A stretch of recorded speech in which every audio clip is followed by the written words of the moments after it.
Assalamualaikum warahmatullahi wabarakatuh. Selamat datang di Dosen HYP Channel.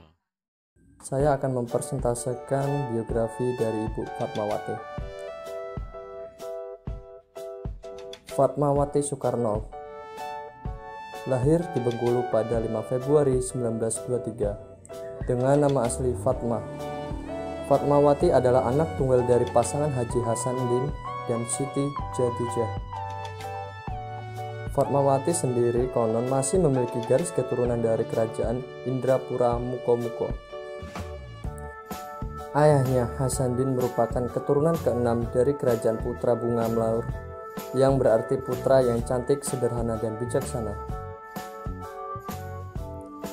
Fatmawati mengenyam bangku sekolah di Hollands Inn School atau HIS, sekolah setara SD milik Belanda khusus untuk pribumi.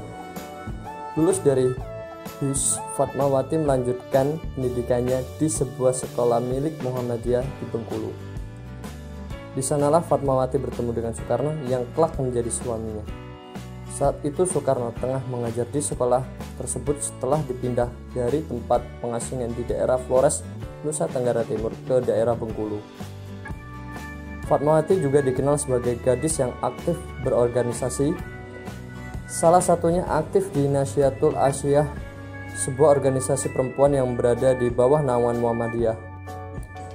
Pada 1943, Fatmawati menikah dengan Soekarno.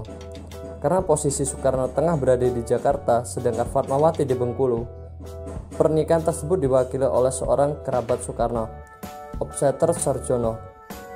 Baru pada 1 Juni 1943, Fatmawati diantar oleh orang tuanya ke Jakarta. Dari pernikahan tersebut, Fatmawati dan Soekarno dianugerahi 5 orang anak, diantaranya Megawati Soekarno Putri, Guntur Soekarno Putra, Rahmawati Soekarno Putri, Sukmawati Soekarno Putri, serta Guru Soekarno Putra. Namun keduanya berpisah pada 1953 setelah Fatmawati memutuskan untuk meninggalkan Istana Negara karena Soekarno meminta untuk menikah lagi dengan seorang perempuan bernama Hartini. Riwayat karir. Sejak masih bersekolah, Fatmawati dikenal sudah aktif dalam berbagai organisasi, bahkan sejak ia masih duduk di sekolah dasar. Di Nasyatul Asyiyah, Fatmawati aktif sebagai pembaca ayat Al-Quran, anggota paduan suara, serta pawai obor. Fatmawati juga kerap membaca surat kabar seperti Galuh Indonesia Raya, Pikiran Rakyat, Sasaran, serta Penabur yang ia pinjam dari Soekarno. Dari situlah pandangan Fatmawati terhadap perjuangan semakin luas. Setelah menjadi istri Soekarno dan tinggal bersamanya di Jakarta, Fatmawati mulai aktif berdiskusi dengan para tokoh wanita seperti Nyi Sukaptinah, SK, Trimurti, dan berbagai tokoh yang lainnya. Dari berbagai aktivitas tersebut, Fatmawati mendapat peluang mengenal lebih jauh permasalahan-permasalahan perjuangan. Jiwa nasionalisme Fatmawati semakin kuat pada 1944. Ketika bangsa Indonesia tengah mempersiapkan kemerdekaannya, Fatmawati mulai menjahit bendera merah putih. Bendera inilah yang nantinya dikibarkan pertama kali dalam proklamasi kemerdekaan Indonesia pada 17 Agustus 1946 di Jalan Penggagasan Timur nomor 56, Jakarta yang kini bernama Jalan Proklamasi nomor 56. Meski sudah merdeka, namun kondisi negara belum juga stabil. Hal ini menjadi masa-masa tersebut menjadi masa yang sulit bagi keduanya. Misal ketika ibu kota negara harus pindah ke Yogyakarta pada 1946 karena agresi militer yang dilancarkan Belanda. Kendati demikian, Fatmawati tetap setia menemani Soekarno. Bersama putranya Guntur yang masih bayi, Fatmawati setia mendampingi Soekarno berpindah dari satu kota ke kota lain. Fatmawati juga sangat peduli dengan para perempuan. Ia berhasil menjadi Nyi Wakijah Supijo, Nyi Pujo Utomo, dan Nyi Mahmudah Masyaud menjadi anggota perempuan dalam pengurusan KNIP. Fatmawati juga mengirimkan perbekalan kepada istri prajurit dan para prajurit yang sedang berjuang di wilayah pertempuran.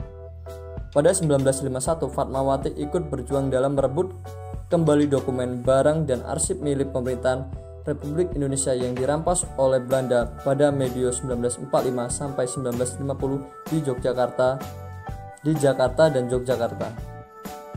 Namun pernikahannya dengan Soekarno akhirnya kandas pada 1953 setelah Soekarno memutuskan untuk menikah seorang janda bernama Hartini. Fatmawati memilih pergi dari istana dan berpisah dengan Soekarno yang sudah 10 tahun hidup bersama dalam suka maupun duka.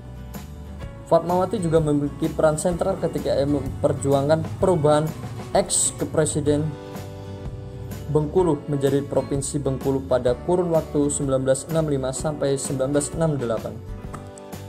Fatmawati meninggal pada 14 Mei 1980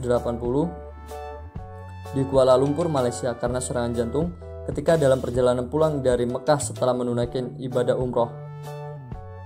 Fatmawati dimakamkan di tanah pemakaman umum Karet Bifak di Jalan Karet, Pasar Baru Barat, Karet, Tangerang Selatan, Tangsing, Tanah Abang, Kota Jakarta Pusat, daerah khusus Ibu Kota Jakarta. Demikianlah biografi dari saya. Jangan lupa subscribe, komen, like di channel Dosen HYP. Wassalamualaikum warahmatullahi wabarakatuh.